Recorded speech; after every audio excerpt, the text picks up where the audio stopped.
Saya pernah dicium sama orang miskin yang akut miskin betul. Itu tak ajarin Anda ini lebih hebat ketimbang orang-orang kaya. Misalnya gini, misalnya ada komunitas rektor atau kiai besar. Saya ini kata orang banyak termasuk kiai besar. Mungkin kalau pinjam uang itu karena mau beli mobil, aksesoris mobil, karena kita kiai top atau rektor atau orang-orang top. Kalau sesama orang miskin itu pinjem-pinjemannya itu urusan beras, itu urusan nyawa.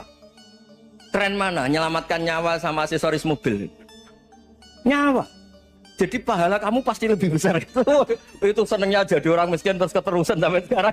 Oh itu, ya coba kalau menteri sama menteri, rektor sama rektor, kira-kira pinjamannya apa Pak Arso? Kan kalau mau beli mobil atau mau umroh VIP, pokoknya yang keren-keren.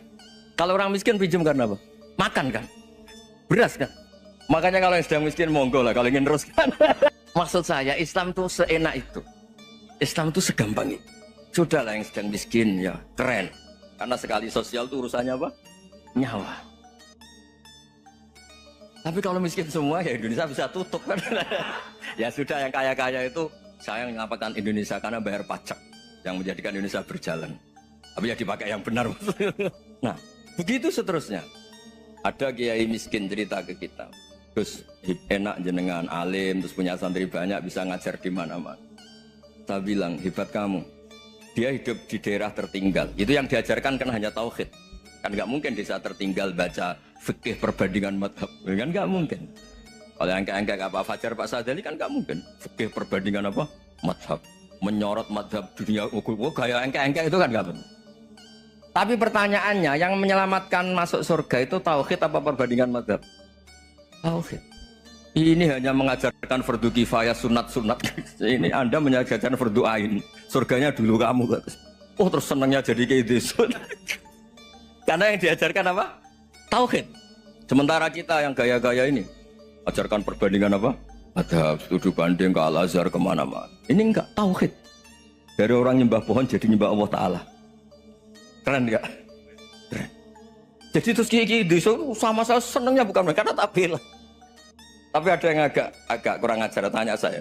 Kalau itu hebat kenapa Gus gak mau jadi kiai desa? Waduh. Wah ya repot kalau pertanyaan. Terus tak jawab, kalau saya jadi kiai desa, kamu ngangsu ilmu dari mana coba? Ya dari jenengan, ya kalau sama gobloknya ada bisa. Ya sudah Gus aja jadi kiai besar. Maksud saya, ya sudahlah kita begini seperti yang saya ajarkan di sini, saya sarankan supaya orang itu tahu.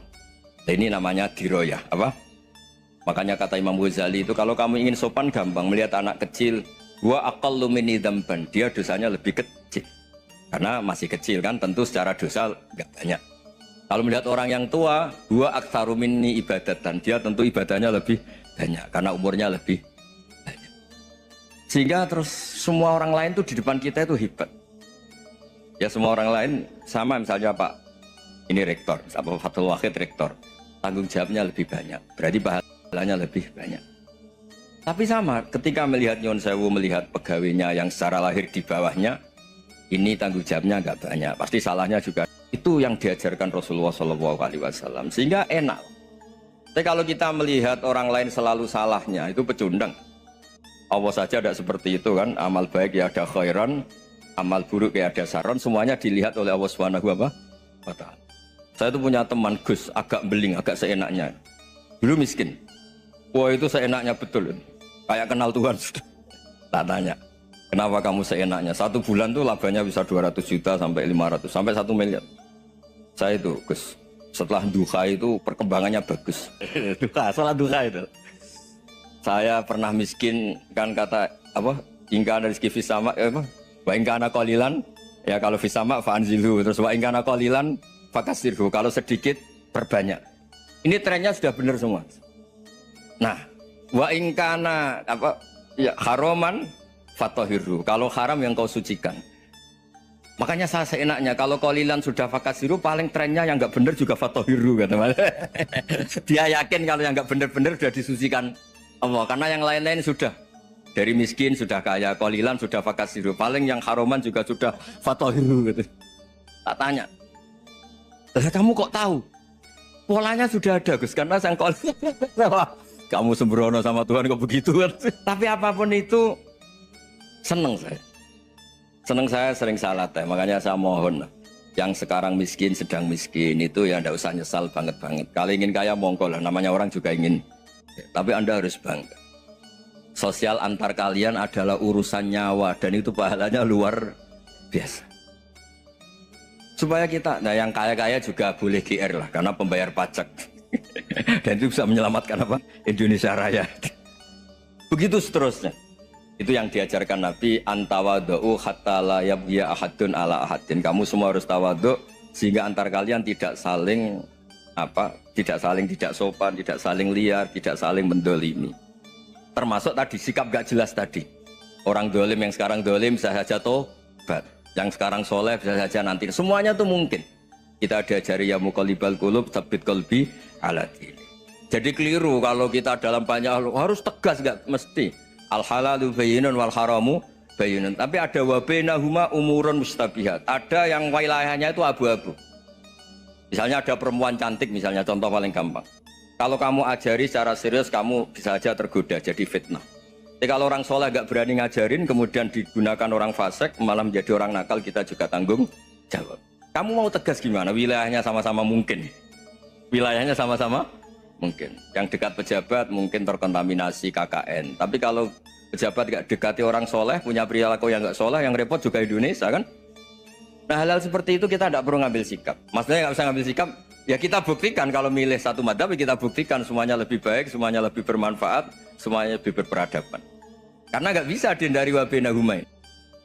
Termasuk nyuwun sewu, saya mohon maaf sama mulai Pak Harso, Pak Lutfi sampai Pak Fathul Wahid. Saya ini termasuk kiai yang nggak suka dekat sama orang-orang top. Bukan karena hasud. Memang konstitusi kiai harus gitu, la tamud dan na'inaika. Kenal orang lebih tinggi itu kan resiko. Misalnya saya kiai desa, mungkin punya keri tua sudah seneng, punya kijang tua sudah seneng. Gara-gara kenal Pak Wahid naik Kempri, waduh kok saya kalah itu. Kenal orang itu kan resiko. Mungkin dosen-dosen sini kalau kenal saya di Rembang juga resiko. Di sini gak ada cium tangan, melihat saya dosen, wah gak enak jadi dosen. Jadi memang harus dibatasin.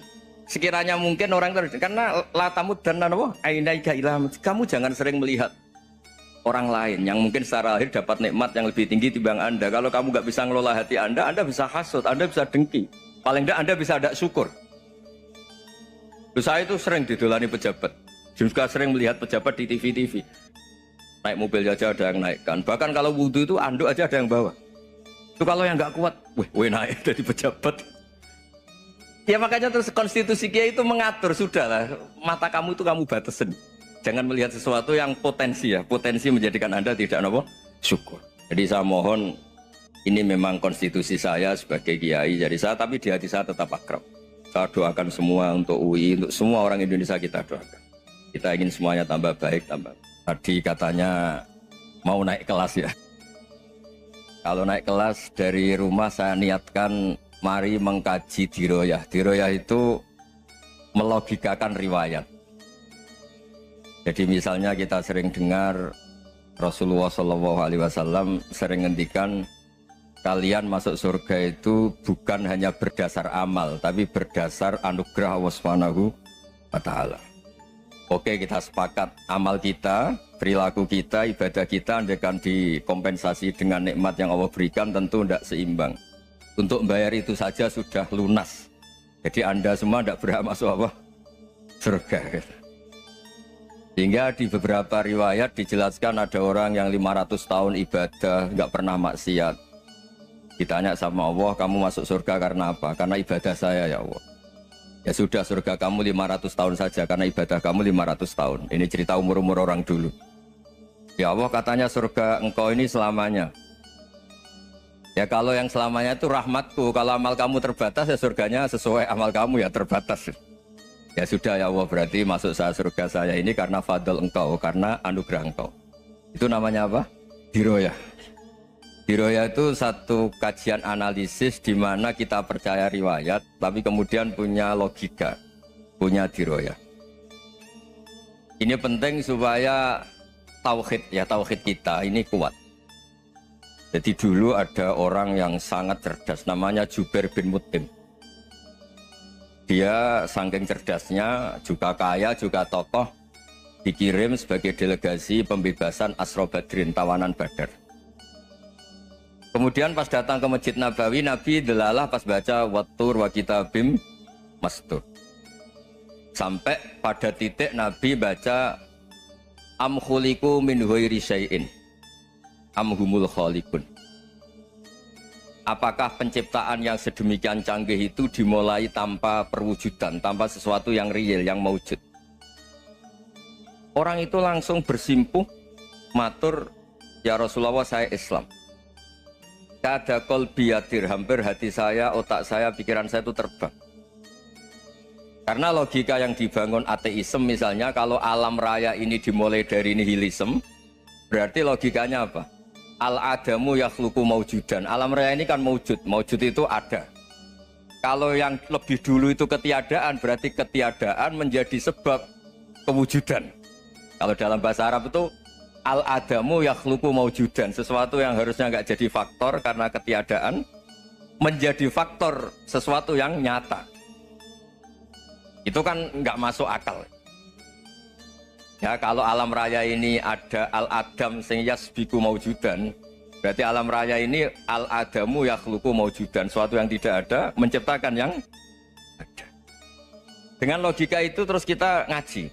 Diajari sama guru-guru kita, sifat dasar Allah itu maujud. Wallahu maujudun qadimun baqi. Terus masuk. Yang harus distatuskan pertama dari Allah itu apa? Maujud, wujud. Karena dengan wujud ini layak menjadi penyebab adanya alam raya ini. Sehingga ketika kita menolak faham nihilisme atau ateisme, faham tanpa Tuhan, tanpa pencipta awal, kita punya diroyah bahwa tidak mungkin ketiadaan ini menjadi sebab perwujudan alam raya, yaitu am khuliqu min ghairi syai'in. Masa alam raya ini diciptakan tanpa sebab yang nyata, yaitu wajibil wujud. Siapa itu? Allah Subhanahu wa ta'ala. Begitu juga menyangkut sholawat. Orang boleh beda pendapat tentang redaksi sholawat. Ada yang sholli ala Muhammad, ala Sayyidina Muhammad, Nabi Muhammad. Monggo lah, masalah redaksi saja. Tapi setelah dianalisis, Nabi itu Pak Rektor jadi Nabi setelah Nabi Isa saking dihormatinya sampai dituhankan. Juga jadi Nabi yang ada cerita masih hangat, orang Yahudi itu bunuh Nabi. Jadi yang satu mendudukkan Nabi sedemikian tinggi sampai kayak Tuhan, yang satu menjatuhkan Nabi sedemikian rendah sampai dibunuh. Kayak apa susahnya jadi Nabi Muhammad SAW. Kemudian dengan gampang Hadaddin agama ini bikin syariat yang bernama sholawat. Redaksinya monggo lah sesuai tradisi masing-masing. Allahumma sholli ala Muhammad, Allahumma sholli ala Sayyidina Muhammad, ala Nabiyina Muhammad, monggo lah. Tapi yang jelas redaksi ini kalau didiroyah dikaji, Allahumma itu Tuhan, Tuhan itu pemberi. Wa Muhammadun wa injalla qadruh abdun min ibadi. Muhammad apapun tinggi derajatnya tetap berstatus hamba. Sehingga agama ini terjaga oleh syihotus sholawat. Agama ini terjaga oleh redaksi sholawat. Yaitu Allah tetap pemberi sebagai Tuhan yang nggak tersaingi, la syarikalah. Rasulullah Muhammad wa injalla qadruh, apapun prestasinya, bisa mi'raj, bisa apa saja, tetap seorang hamba yang butuh muhtajun ila rahmatih. Jika redaksi Allahumma sholli ala Muhammad ini mengukuhkan yang Tuhan tetap Tuhan, hamba pilihan tetap hamba pilihan. Tentu dengan redaksi ini kemudian kita mendudukkan Nabi benar-benar posisi terhormat, yaitu orang yang paling berhak dapat askat tahiyat, mendapat penghormatan Allah paling tinggi, yaitu Rasulullah Muhammad SAW. Dan itu diulang-ulang oleh Allah. Subhanalladzi asra bi abdi. Status hamba ini diulang. Lagi-lagi ini bernama diroyah. Bernama apa? Contoh ketiga misalnya fihi ayatum bayinatum maqamu Ibrahim. Dulu orang Yahudi itu ada diskusi masif, syaratnya Nabi itu mbah-mbahnya harus Nabi, harus keturunan Nabi. Kemudian semua Nabi rata-rata di Palestina, di Syam. Lalu Muhammadnya asal-usulnya dari mana? Tahu-tahu orang Arab kok Nabi, padahal orang Arab itu dulu jahiliyah. Walhasil terus diceritakan bukti Muhammad ini turunan Ibrahim adalah ada jejak kaki Nabi Ibrahim di dekat apa? Ka'bah. Fihi ayatum bayinatum maqamu Ibrahim. Kalau Nabi Ibrahim pernah di Mekah, artinya beliau pernah meninggalkan turunan yang di Mekah, Itu bernama Nabiuna Muhammadun Sallallahu Alaihi Wasallam. Itu disebut fihi ayatum bayinatum maqamu Ibrahim. Nah itu namanya diroya. Diroya itu satu perilaku keseharian kita beragama, kemudian tahu logikanya. Yang keempat misalnya, mangkana yu'minu billahi wal yaumil akhir fal yukrim apa? Jaro. Orang yang iman karena Allah dan Rasul, maka memuliakan tetangganya. Andaikan pakai hukum sosial, tentu kalau tetangga kita baik, kita baik. Kalau kurang baik, kok kurang penggawean kan gitu. Tapi dulu itu pernah ada seorang ulama itu dibully ya, dikerjain sama anak muda tetangganya. Pak Kiai datang ke rumah saya, orang ini datang. Kemudian setelah di rumahnya, saya tidak jadi butuh sama Pak Kiai, silahkan pulang. Itu Kiainya senyum menikmati. Dan itu terulang 3 kali. Dibully seperti itu, dikerjain terulang 3 kali. Lalu tetap Kiainya tuh asik, seneng sekali. Lama-lama muda ini tanya, kenapa engkau tidak tersinggung? Padahal saya kerjain sampai 3 kali, tak undang, terus tak suruh pulang, tak undang, tak suruh pulang. Kata Kiai tadi, yang memerintahkan baik sama tetangga itu Allah. Jadi saya nikmati ketika bisa baik sama Anda. Tidak ada urusannya dengan perilaku Anda yang nolak saya. Nah itu terus kita tahu, memang motifnya kita baik sama tetangga karena iman sama Allah dan Rasul, bukan hukum kompensasi sosial. Jadi kalau mau diteruskan Pak Rektor, saya ngajar di sini ya karena perintah Allah itu orang alim harus ngajar, bukan karena perintah Rektor. Kalau diteruskan. Ya saya mohon juga gitu para dosen, para karyawan di sini kalau nggak khianat dengan UI itu karena takut sama Allah, jangan takut sama Rektor. Kalau Anda baik juga karena Allah, jangan baik karena apa? Rektor. Bagaimanapun ya semua kita ini makhluk. Makhluk itu la yadurru wa la yanfa. Begitu juga melihat Indonesia. Melihat saya ini kan ikut di UI itu lama sekali, ikut sama Profesor Zeni, dari Profesor Zeni nulis tafsir. Mungkin Pak Harsoyo tahu banyak, dulu Pak Lutfi ya tahu banyak. Tapi saya memang nggak pernah terbuka karena ya memang nggak ingin sebenarnya. Kondisi ini kondisi darurat. Sehingga saya tahu cara berpikir Profesor Zeni, ya tahu komitmen beliau pada UI. Dan pendiri UI memang ya banyak yang dari tokoh NU, Muhammadiyah, dari tokoh-tokoh ormas yang lain memang didirikan banyak orang. Hingga UI memang nggak milik ormas apa tertentu. Dari satu sisi memang baik, nggak dikuasai ormas tertentu. Tapi nanti kalau keterusan ya nggak berbentuk. Ya sudahlah dikelola saja. Sambil-sambil jelas, sambil-sambil kadang nggak jelas. Yang penting ikhlas tadi. Karena kalau terlalu asobia itu jadi repot. Kita ini yang nekuni fikih itu tahu. Kalau nggak kuno itu madhabnya Hanafi. Kuno itu madhabnya Syafi'i. Tahu-tahu seakan-akan Imam Syafi'i itu NU, Imam Abu Hanifah itu Muhammadiyah. Padahal ini orang-orang yang sebelum NU dan apa? Muhammadiyah. Jadi kalau kita yang nekuni ilmu itu biasa saja dengan perbedaan. Tapi kalau orang-orang yang nggak siap dengan perbedaan itu sampai Allah disifati Ta'ala itu tidak terima. Padahal Ta'ala itu maknanya Maha Luhur, yang Maha Agung. Jadi ada seorang kiai kebetulan pidato pertama Pak Rektor. Assalamualaikum warahmatullahi ta'ala wabarakatuh. Ilmu balik kedua ini nggak terima karena itu dianggap bid'ah ada Ta'ala. Hanya dia bilang Assalamualaikum warahmatullahi ta'ala wabarakatuh. Itu saking asobiahnya itu Allah ditambahi Ta'ala itu tidak terima. Padahal Ta'ala itu maknanya Maha Agung. Nah itu kan jadi repot kalau asobiah gitu. Kalau kita ngadepi perbedaan itu biasa saja. Karena kita mungkin bacanya banyak, lihat hal-hal seperti itu ya. Berkuahnya nggak jelas itu menjadi orang tuh bijak. Ini sekarang nakal, jangan-jangan nanti jadi orang baik. Yang sekarang baik, jangan-jangan suatu saat jadi tidak baik. Semua orang introspeksi. Nggak ada jaminan kalau kita sekarang baik akan baik terus. Nggak ada jaminan kalau kita sekarang buruk akan buruk terus.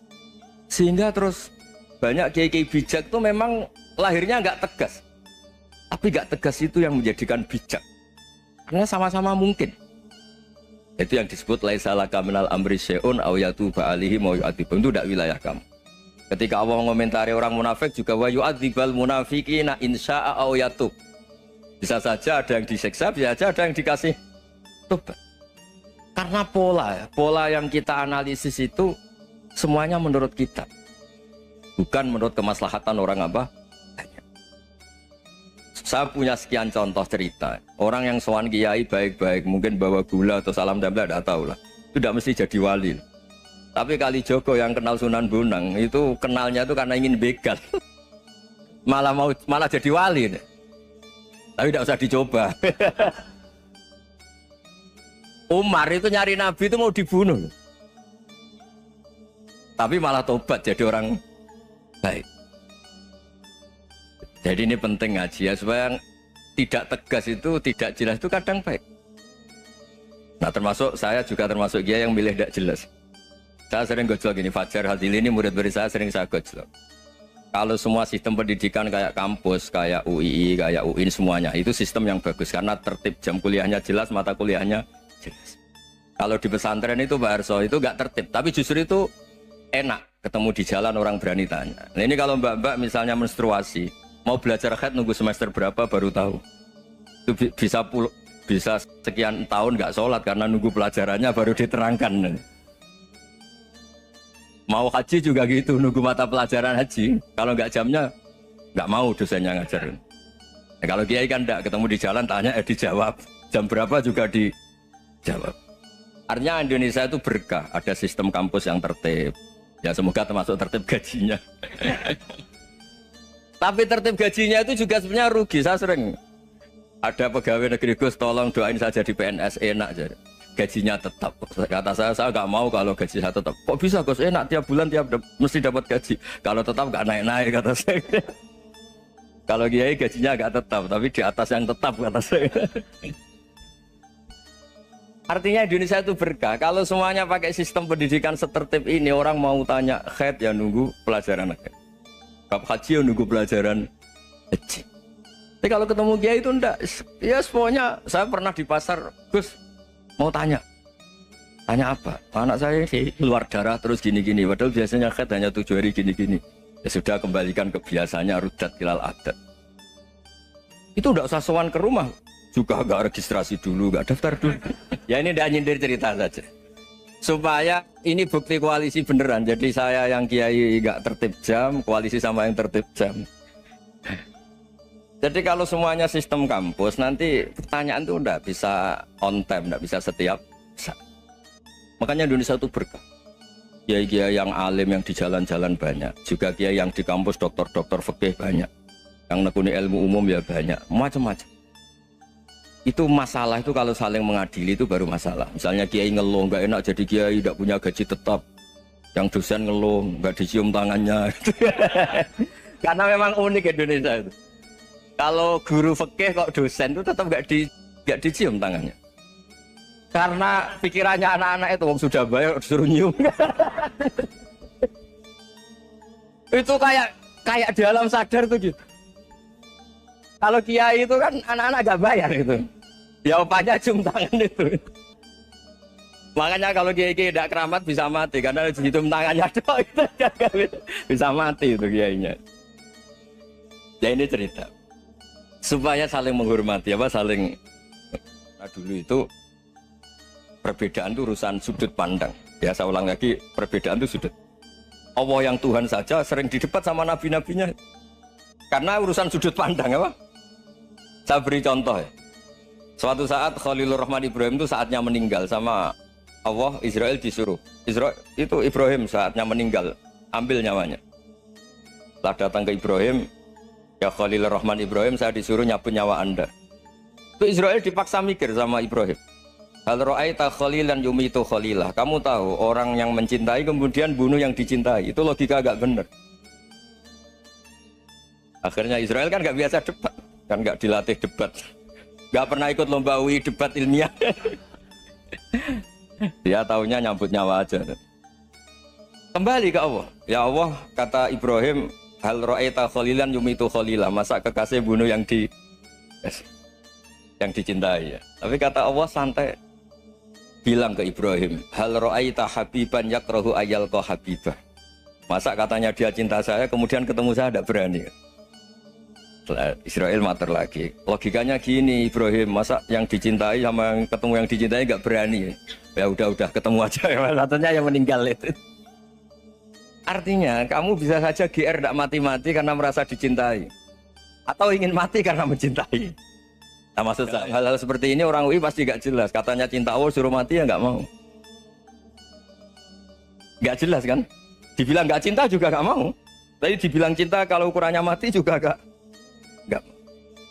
Nah, tapi dalam banyak hal nggak jelas itu penting, Pak. Penting sekali. Buatan guyon. Saya beri contoh sekian ilmiah, nggak jelas itu penting. Rasulullah Shallallahu Alaihi Wasallam itu dalam banyak hal itu disuruh Allah, memang disuruh supaya ngambil sikap seperti itu. Karena Allah itu punya otoritas penuh untuk bikin orang itu baik atau tidak baik. Wahsy itu yang membunuh Sayyid Hamzah, orang paling dicintai Nabi di antara yang dicintai Nabi. Qatalahu Wahsyun, dibunuh oleh Wahsy. Nabi secara basarnya itu nggak suka sama Wahsy. Sampai cara lahir ya ingin corong Jawa ingin masuk nol. Tapi apa kata Allah? Laisa laka minal amri syai'un aw yatuba alaihim aw yu'adziba. Itu tidak wilayah kamu Muhammad. Malah Wahsy dikasih tobat sama Allah. Khalid bin Walid. Itu perang Uhud kalah itu karena ide brilian Khalid bin Walid. Pas itu masih panglima kafir. Yaitu pura-pura kalah, ghanimah dilepas, sahabat turun, pasukannya naik, walhasil orang Islam kalah. Khalid bin Walid akhirnya juga masuk Islam. Orang yang secara basariah Nabi itu gak siap. Kebalikannya juga ada. Sa'labah itu orang sampai dapat gelar Hamamatul Masjid. Ini pas ngaji mesti ingat salam. Dia di masjid terus. Setiap habis salam tuh lari karena istrinya nyuwun sewu masih berpakaian yang tidak pantas. Kenapa engkau terburu-buru pulang? Pakaian yang dipakai istri saya sekarang saya pakai. Ya pakaian sarung itu kayak Pak Rektor kan fleksibel. Ini khusus mau Ramadan, tidak akan sarungan.